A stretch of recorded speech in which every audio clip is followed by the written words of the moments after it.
noite, tudo bem com vocês?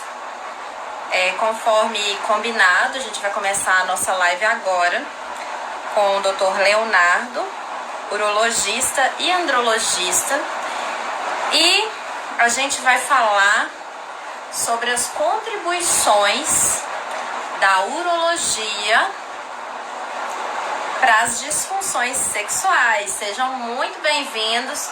Vou convidar ele agora para o vídeo, tá bom, pessoal?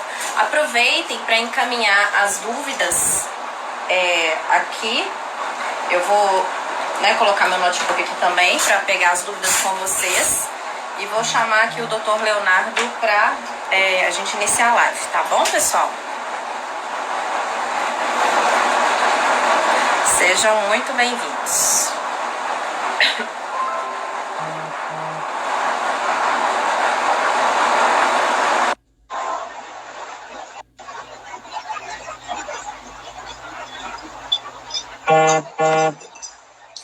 Olá, Bruna. Olá, doutor Leonardo, tudo bem? Tudo bem, boa noite. Boa noite. Muito feliz, de ter sua contribuição aqui no nosso Instagram, @sexologiabh. E eu gostaria, que você falasse um pouquinho desse início, sobre o seu trabalho e essas contribuições que a urologia pode oferecer quanto às disfunções sexuais. Tá ótimo. Primeiramente, agradecer a oportunidade de estar participando aqui da live com você. Me apresentar, meu nome é Leonardo de Souza Alves, eu sou médico urologista e andrologista, e eu tenho especialização em medicina sexual.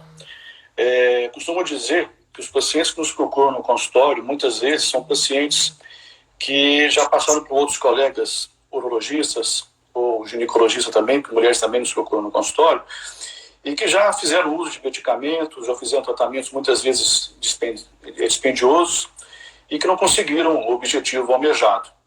Então, eu brinco com isso que muitas vezes eu sou médico de fim de linha, quando aquele cara já está desesperado, que tudo que ele tentou fazer não deu certo, ele vem nos procurar.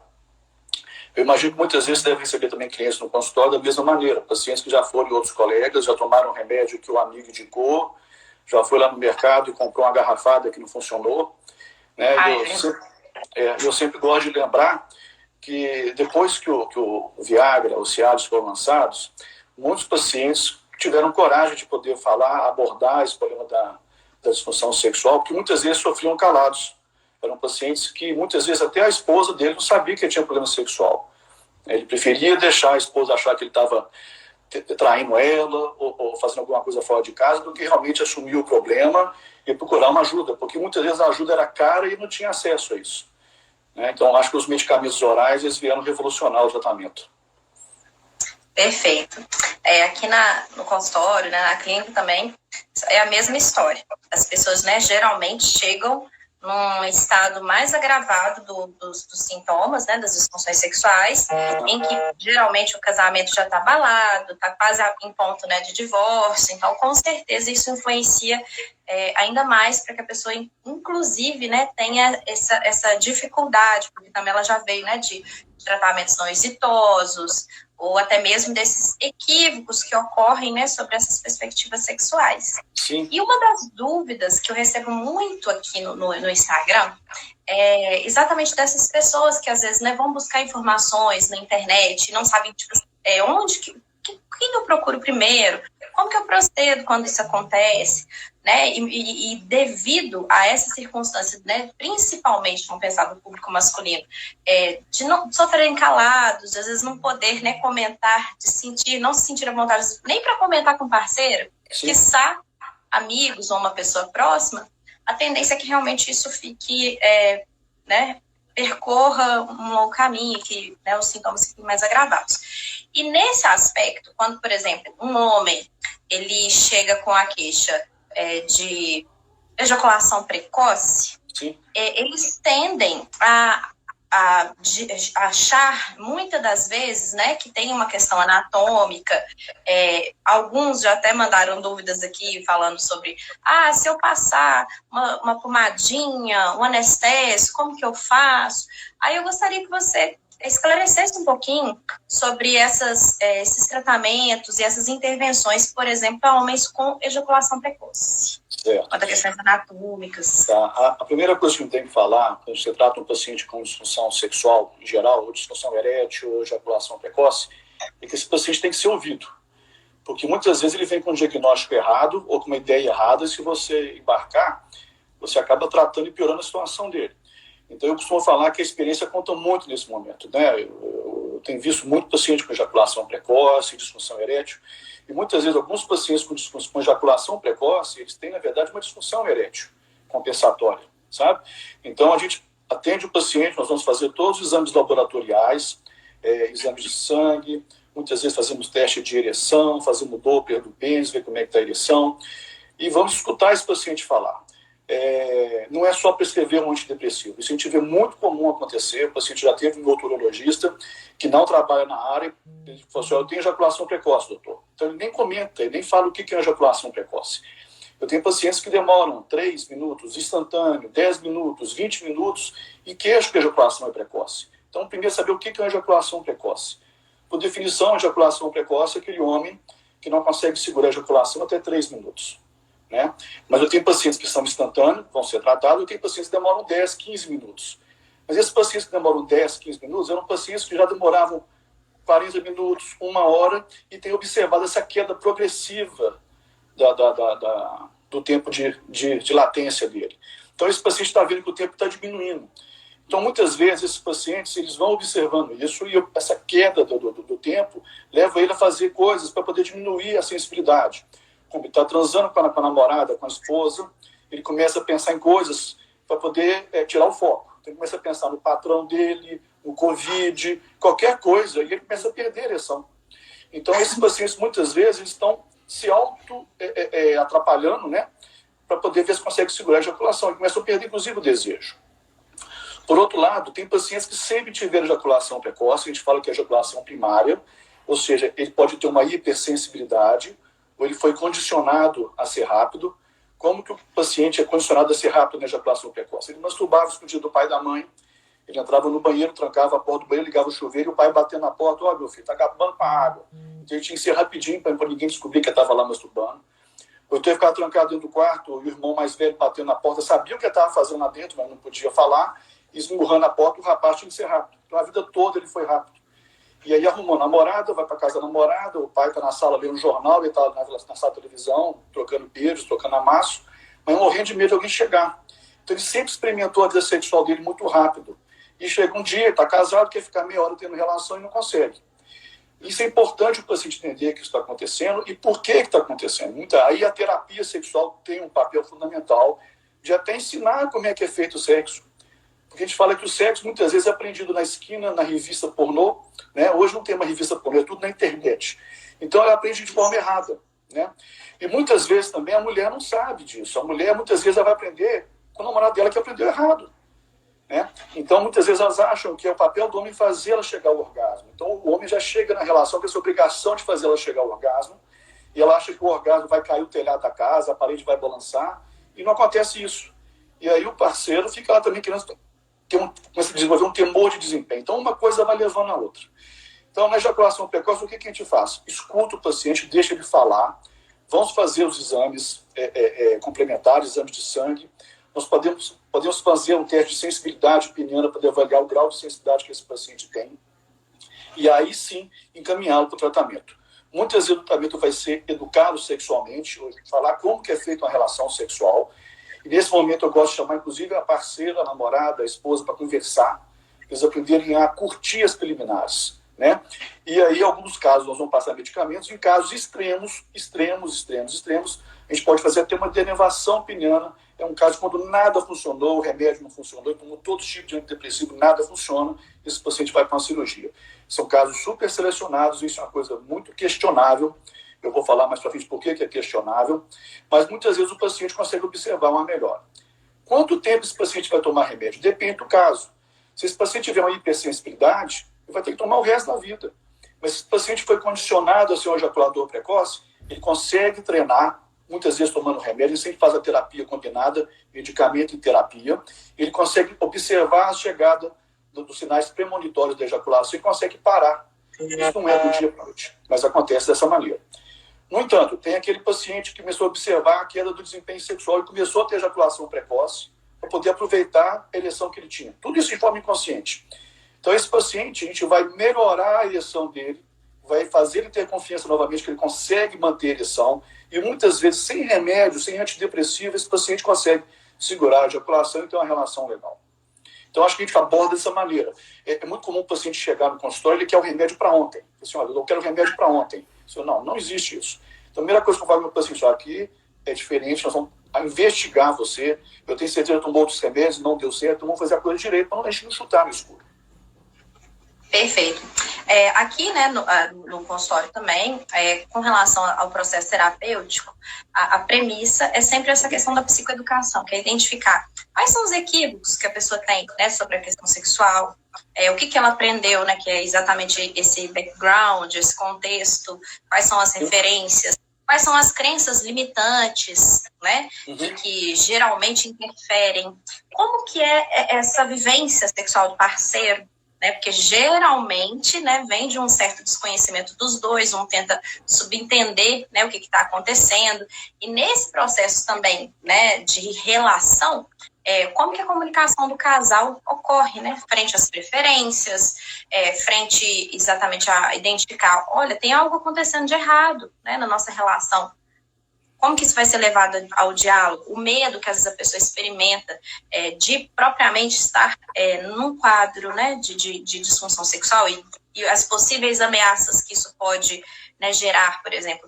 Será que meu parceiro vai continuar comigo? Nossa, se eu não conseguir, dessa forma eu não estou agradando a pessoa. E também, uma coisa que é muito recorrente, e por isso essa investigação, né, que é feita na anamnese, e essas informações com a psicoeducação são extremamente imprescindíveis, até que ponto, por exemplo, a disfunção de um parceiro está colaborando para que também gere, né, uma circunstância de limitação no comportamento sexual do outro, né? Porque às vezes existem disfunções que vão ocorrendo concomitantes. Tem uma linha na urologia que fala o seguinte: a gente não trata paciente que não tem parceira fixa. Por quê? Esse paciente que não tem parceira fixa, ele vai para a balada, sai para a noite, conhece a menina, e aí será que ela vai transar, não vai transar, vai transar, não vai transar? Vai transar. Gera ansiedade. Então, a falta de conhecimento de quem que é a parceira, isso pode ser um fator. Quando o casal já convive junto, tá, um tempo mais, né, de relacionamento, isso é mais tranquilo para nós tratarmos esse paciente. No entanto, isso varia de idade para idade.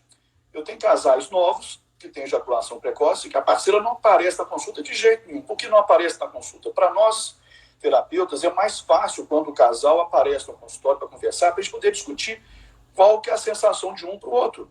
Porque muitas vezes, para a mulher, pode ser interessante que esse homem goze rápido. Vou dar um exemplo. Uma mulher que está na menopausa, onde o estrogênio dela diminuiu, e ela está com ressecamento vaginal. Então, ela pode desenvolver um quadro de vaginose, um quadro de vaginismo e dispareunia. Então, na hora que o homem penetra ela não está molhada, ele vai triturar essa mulher, vai perfurar essa mulher, e ela vai sentir dor. Mas ela vai fazer sexo com ele para poder fazer o papel de mulher. Então, o sexo para ela não é prazeroso. Então, para ela, quanto mais rápido ele acabar, melhor para ela. Porque ela vai deitar, virar e dormir, amanhã cedo ela vai acordar, fazer café e cuidar dos netos, dos filhos. Por outro lado, a vida, né? Segue a vida. Então, esse homem vai sentir dor, vai sentir frustrado, e a mulher também. Por outro lado, a mulher que é mais responsiva, muitas vezes ela vai falar para esse homem que ela não está chegando ao orgasmo, que ela tem um orgasmo múltiplo. Mas esse homem não consegue manter uma ereção para poder mantê-la com um orgasmo múltiplo, por exemplo. E o homem foi criado o seguinte: ele acabou de transar, ele vai levantar, virar para o lado e dizer: você transou, você gozou. Então, assim, o objetivo dos homens, eles aprenderam assim, a educação sexual do homem, que tem que fazer a mulher gozar. Então, se ele não consegue fazer a mulher gozar, a relação se dá uma maravilha, mas ele não vai ficar satisfeito. A maioria dos homens são assim, lógico, eu falando que não há média. Então, a gente tem que entender como que funciona essa situação dentro de casa. Se o casal vem conversar, é mais fácil. Muitas vezes, igual você falou, a mulher se sente prejudicada no aspecto que ela não está conseguindo dar prazer para o marido, ou ele não chega, não consegue segurar. E aí ele começa a evitar as relações, começa a aumentar o intervalo entre as relações. Para quê? Porque ele não vai conseguir fazer ela gozar. Ele não consegue segurar a ejaculação. Então vai criando-se um temor de desempenho. E a mulher, a primeira coisa que ela vai pensar é o seguinte: ó, ele não gosta mais de mim, ou eu não dou prazer para ele vai me colocar para outra. E aí começa uma bola de neve enorme, que muitas vezes pega pacientes, igual você falou, em situações de divórcio, de separação e de briga. A gente vê isso acontecer diariamente no consultório. E o pior de tudo isso é que muitas vezes esse homem vai para uma outra relação, fora de casa, uma relação extraconjugal, e aí, se ele conseguir ter uma relação, começa uma relação extraconjugal constante. Uma situação que eu gosto sempre de falar com meus pacientes é que o maior órgão sexual do homem é a garganta. O homem fala demais. Então, muitas vezes, esse rapaz está num grupo de amigos e tem aquele cara que é o garanhão. É o cara que pega todas, cada semana também é diferente. Eu costumo falar assim, ó, provavelmente esse aí é que tem a disfunção sexual. Ele não consegue manter uma relação constante, e quando a parceira começa a questioná-lo, ele começa a trocar de namorada. Ele não dá tempo para poder discutir, não dá liberdade para discutir. Para os amigos, ele é o pegador. Para as meninas, elas sabem o que está acontecendo. Ele não consegue criar um laço, não consegue criar uma relação constante. Mas você falou é verdade. Se ele não conseguir verbalizar isso, a tendência natural é da relação ficar pior. E isso vai muito da falta de educação que nós temos.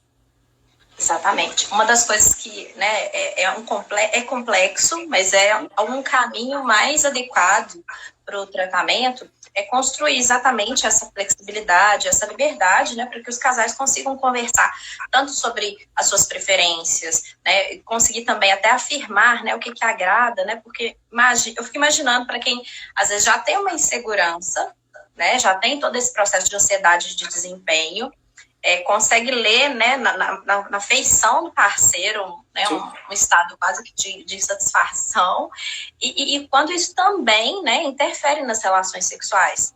E a ideia realmente é que o parceiro ele participe, mas muitas pessoas, né, dizem dessa dificuldade de às vezes começarem a abordar o assunto e o parceiro se fechar mais ainda. Né? Ele fica naquela ânsia de como eu gostaria de ver isso com essa pessoa que eu escolhi, né, para mim.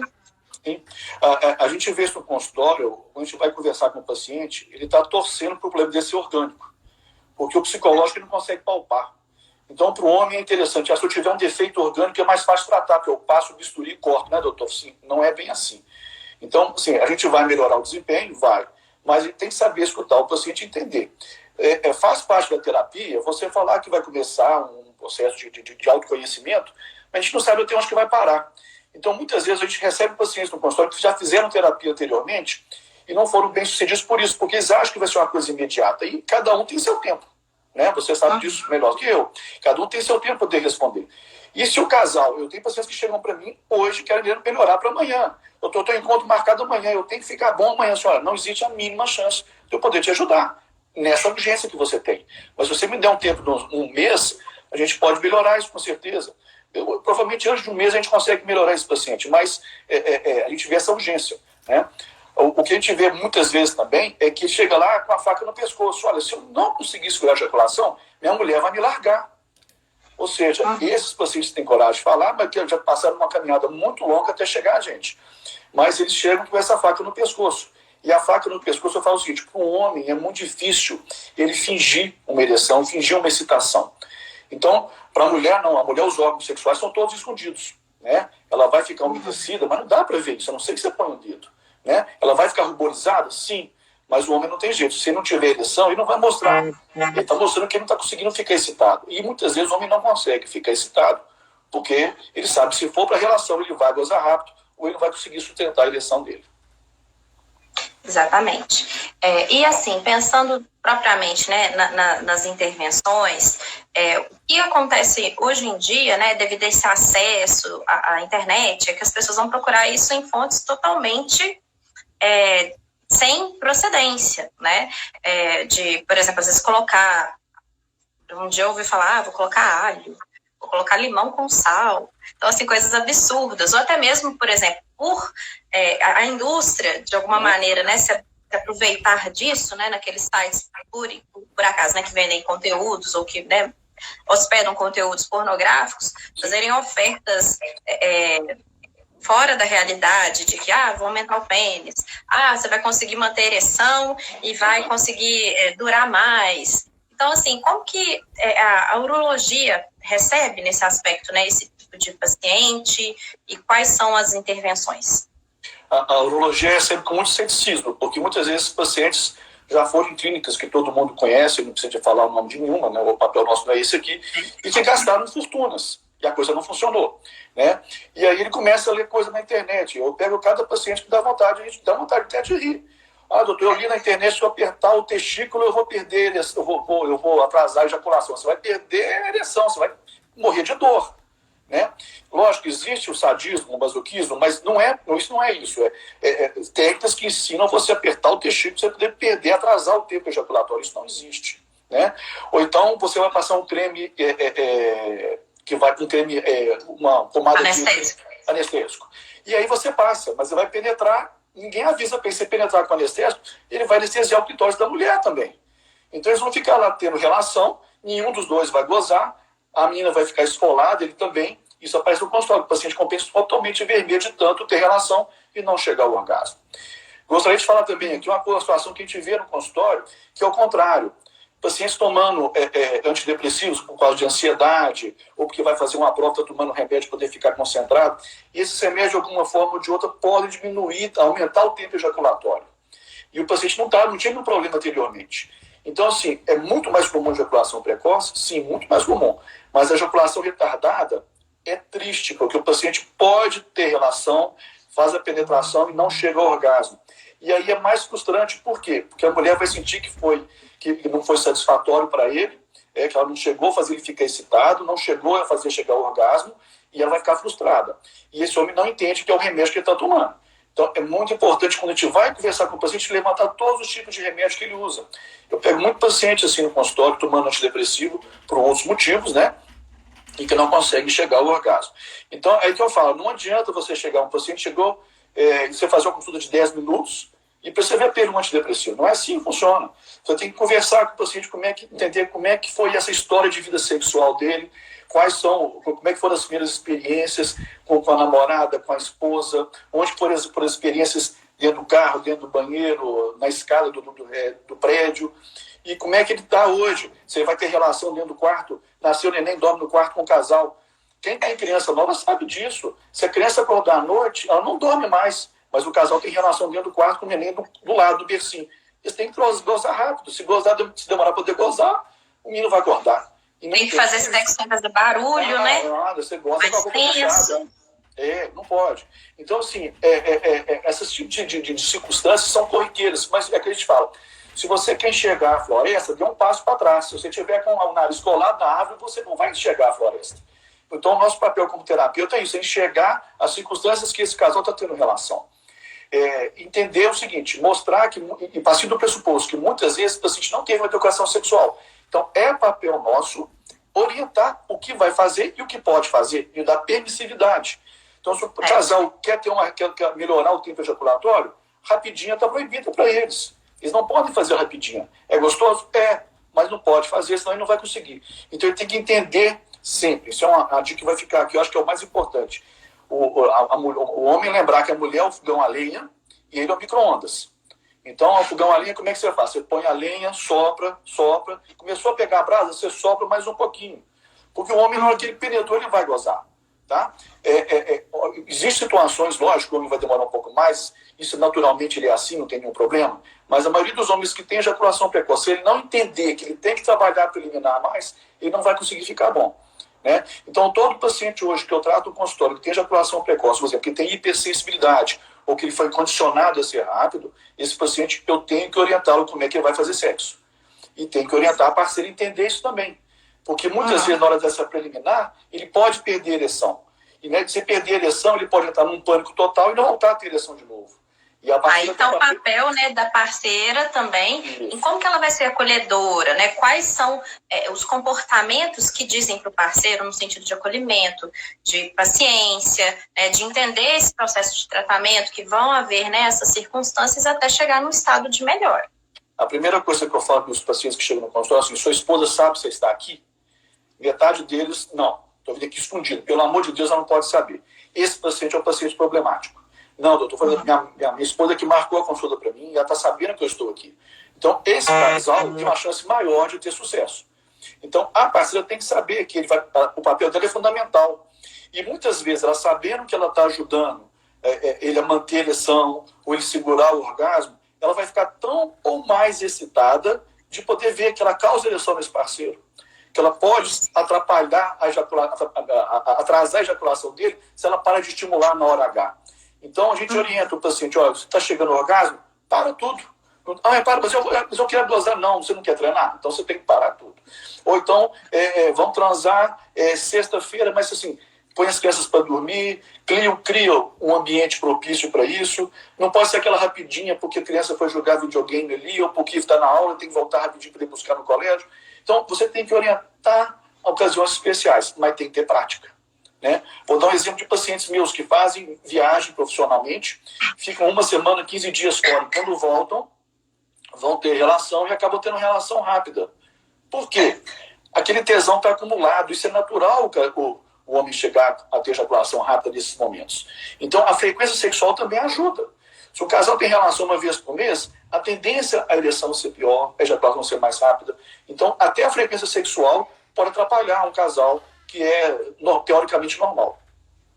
E é importante realmente, né, orientar para todos esses passos, né, para que a pessoa consiga identificar e perceber, por exemplo, os caminhos, né, porque de fato, mesmo que existam, né, disfunções sexuais numa mesma ordem, essa condição ambiental, a disponibilidade, o nível de conhecimento, a cooperação do parceiro, dentre outras questões, por exemplo, orgânicas, né, que a gente vai lidar muito, algumas limitações, né, por exemplo, com problemas com hormônios, como que esse parceiro, né, vai lidar?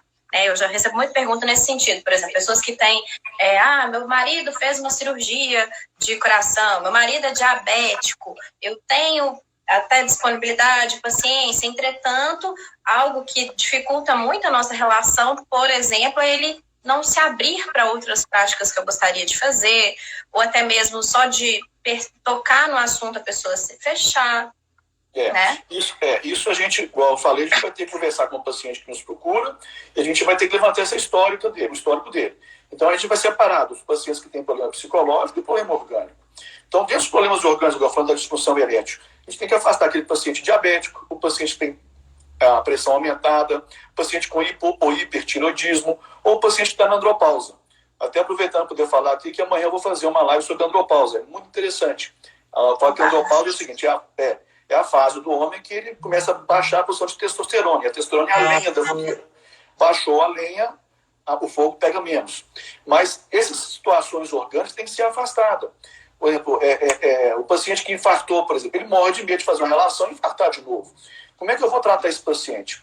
Na verdade, esses pacientes que têm problemas clínicos, eu tenho uma equipe de colegas que eu encaminho esses pacientes para serem avaliados pelos clínicos, pelo cardiologista, pelo endócrino, pelo cardiologista, né? E aí vai avaliar se esse paciente pode ter uma relação sexual. Mas uma coisa que a gente pode falar assim, simples é o seguinte: se esse homem, por exemplo, consegue subir 2 vãos de escada, chega lá em cima no 2º vão, sem estar com falta de ar, ele pode ter relação sexual. Tá? A relação sexual ela não vai ser mais forte do que subir 3, 4, subir 2 vãos de escada.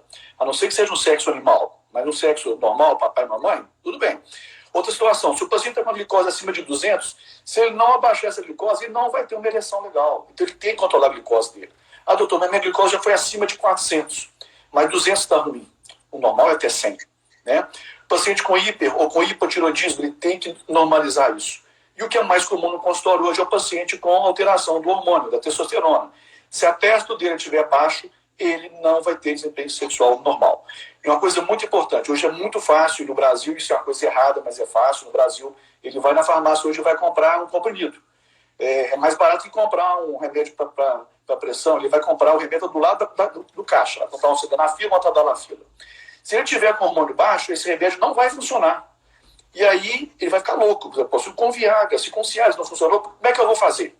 Então esse paciente é um paciente que, se tiver com hormônio baixo, se ele fizer reposição de testosterona, ele volta a funcionar muitas vezes sem tomar remédio. Então, é que eu falo assim, que é diferente do que a abordagem que os urologistas em geral fazem, que é o que a gente faz. Esse paciente tem que ser visto de forma integrada. Não adianta só passar um Viagra, um Cialis ou um antidepressivo para esse paciente. Esse paciente tem que ser assistido e aí sim fazer um tratamento personalizado. Não é tratar como boiada. Eu costumo falar dos pacientes o seguinte: se ele for para uma festa hoje de criança e tiver coragem de falar para a tia dele, que é pediatra, tia, eu estou com problema de disfunção erétil, ela vai passar um Viagra para ele. Todo médico sabe passar Viagra, até o jornalista sabe passar o Viagra. Né? Mas saber tomar de forma correta, aí são outros 500. Isso quem vai passar é o médico que trabalha, é um andrologista, é o médico que trabalha com medicina sexual, é o urologista que está especializado nisso, porque muitas vezes o paciente vai tomar remédio de forma errada. Eu já atendi paciente tomando Viagra de 8 em 8 horas. Meu Deus. Tomando superdosagem de Cialis, por exemplo. Então, assim, não precisava disso, o remédio sem funcionar. Então, essa coisa a gente vê toda hora, igual o paciente passando pomada necessária para ter relação e não sentia prazer nenhum. Então, tem vários tipos de situação e a gente tem que avaliar cada caso um caso, realmente. E a importância, né, desse acompanhamento multidisciplinar, né, entender que essas demandas sexuais, de disfunções sexuais, elas realmente, né, envolvem muitas áreas, né, envolve, por exemplo, a psicologia, a medicina sexual, a urologia, a ginecologia. Então, é importante ter essa conversa e que o paciente tenha esse acesso e essa compreensão, que ele não vai resolver o problema assim, né, num passe de mágica. Não existe uma pílula mágica que vai resolver todos os problemas dele. Não vai. Mas o diagnóstico correto, Bruna, ele facilita demais. Então, assim, eu vou dar um exemplo para você. Uma paciente que me procurou, que ela estava na menopausa e não tinha desejo sexual. Essa paciente estava na menopausa, ou seja, o estrogênio dela baixou, e ela tinha relação com o marido dela, mas sentia dor, ela chegava a sangrar. Então, eu encaminhei essa paciente para a ginecologista que trabalha conosco. Ela passou para ela poder usar a pomada de estrogênio para poder hidratar a região vaginal dela e, associado a isso, passando testosterona, uma quantidade muito baixinha, que não fosse criar caracteres secundários masculinos nela. Porque se você usar o hormônio masculino em uma mulher, você vai aumentar o tesão? Sim, vai aumentar o tesão. Mas se a dosagem for demais, começa a nascer bigode, a voz vai ficar grossa. Então, assim, atrapalha tudo. Né? Por outro lado, eu já tive meninas novas que o marido veio fazer tratamento conosco de reposição hormonal e não tinha hormônio muito baixo, ele não tinha vontade. E na hora que ele ficou bom, a mulher dele não queria namorar com ele mais. E aí os dois vieram conversar conosco. Lógico, isso aqui eu estou simplificando a situação. Mas ela do lado dele falou comigo: doutor, não tenho vontade de transar com meu marido. Eu amo ele, mas não tenho vontade de fazer sexo com ele. Então nós fomos fazer os exames, mandei para a ginecologista, e eu pedi a dosagem de testosterona. Ela não tinha testosterona nenhuma, nada, zero.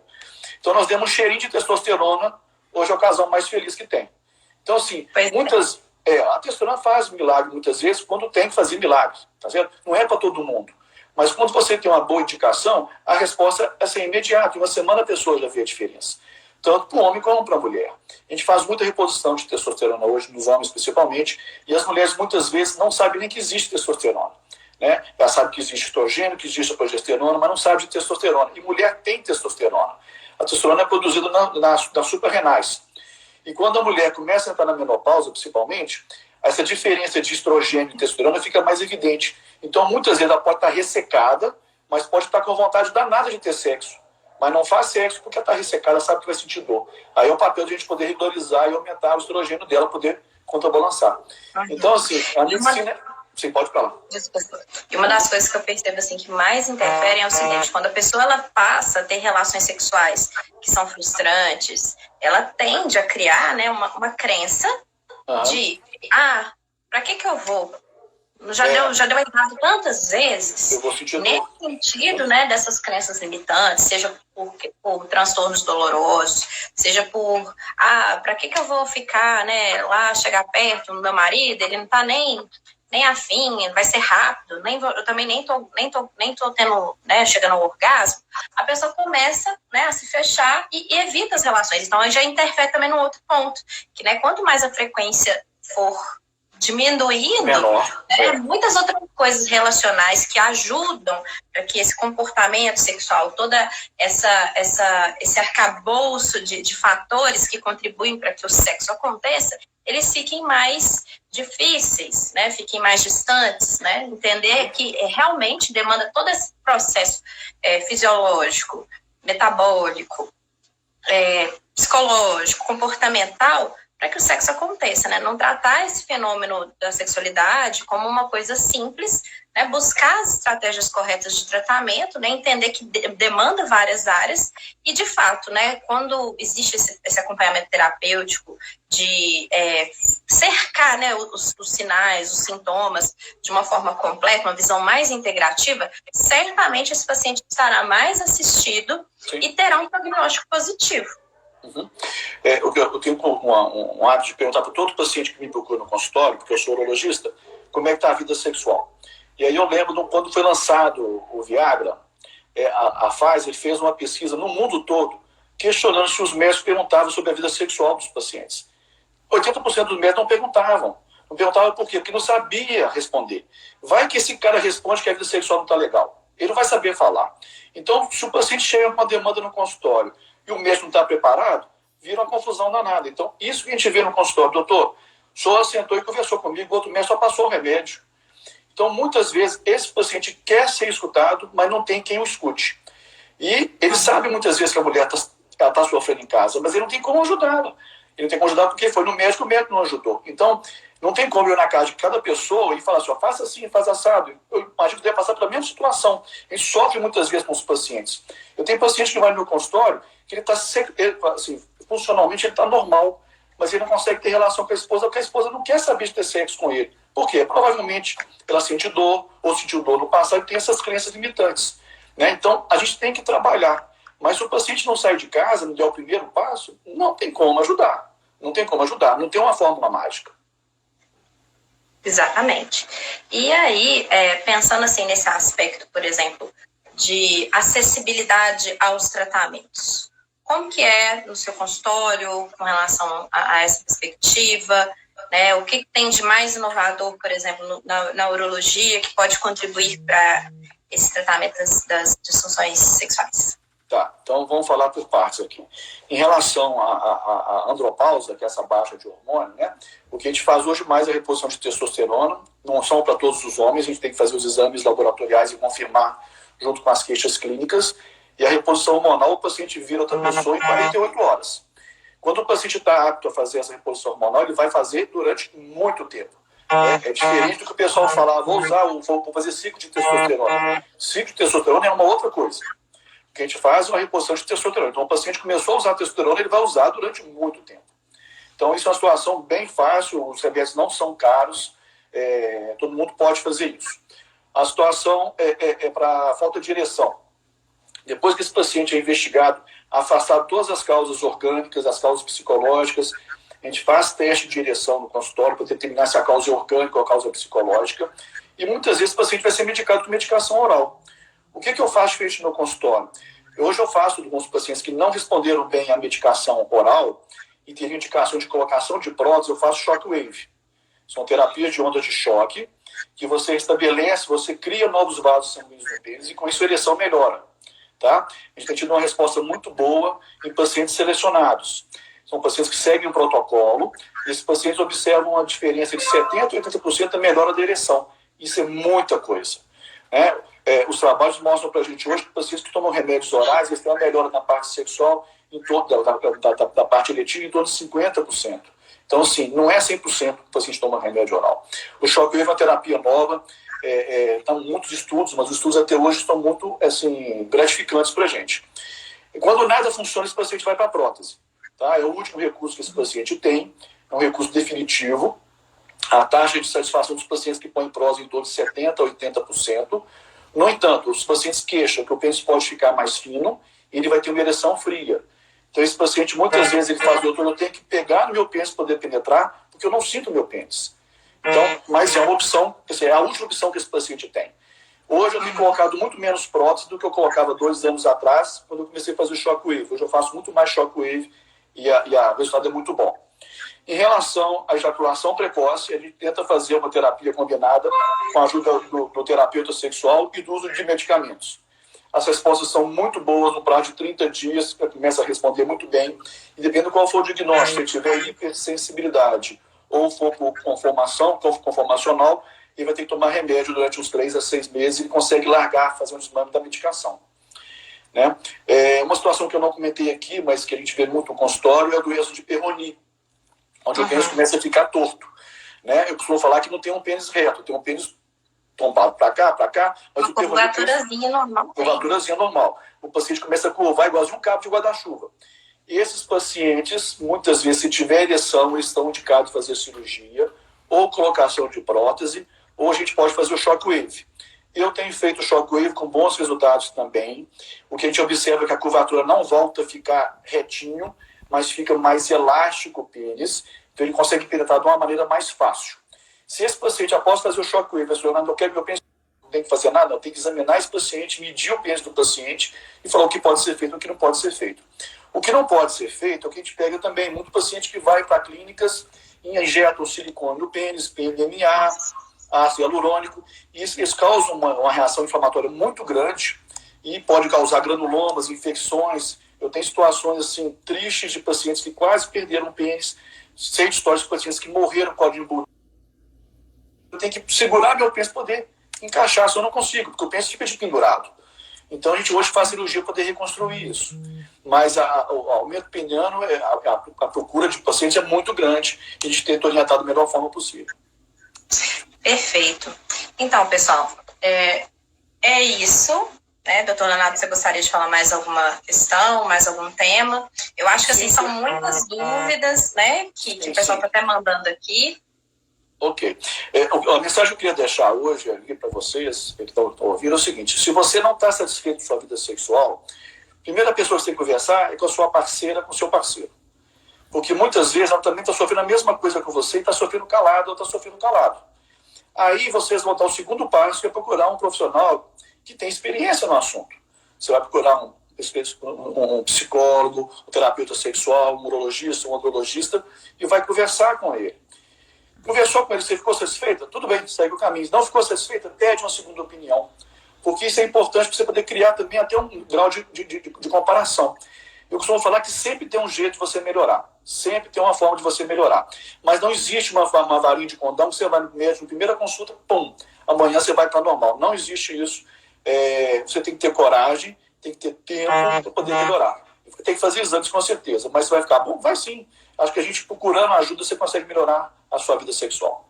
Obrigado. Perfeito, doutor Leonardo. Eu também sempre falo com os meus pacientes, não tem jeito para a morte, vamos ver só não tem jeito para a morte por enquanto, mas vamos ver o que é possível, né, de melhorar. Às vezes não vai ser uma melhora de acordo com a expectativa, algo que as pessoas também chegam com expectativa, né, lá no céu, mas vai ser algo que vai trazer, né, uma funcionalidade maior para essa relação, né, e que vai, inclusive, gerar essa confiança, essa autoconfiança. Poxa, está melhorando, né? Que é isso que faz com que as pessoas se engajem, né? Tentem, busquem outras soluções e confiem que a coisa vai melhorar, né? Isso. A sexualidade, a relação, né? E tudo que envolve isso. Isso.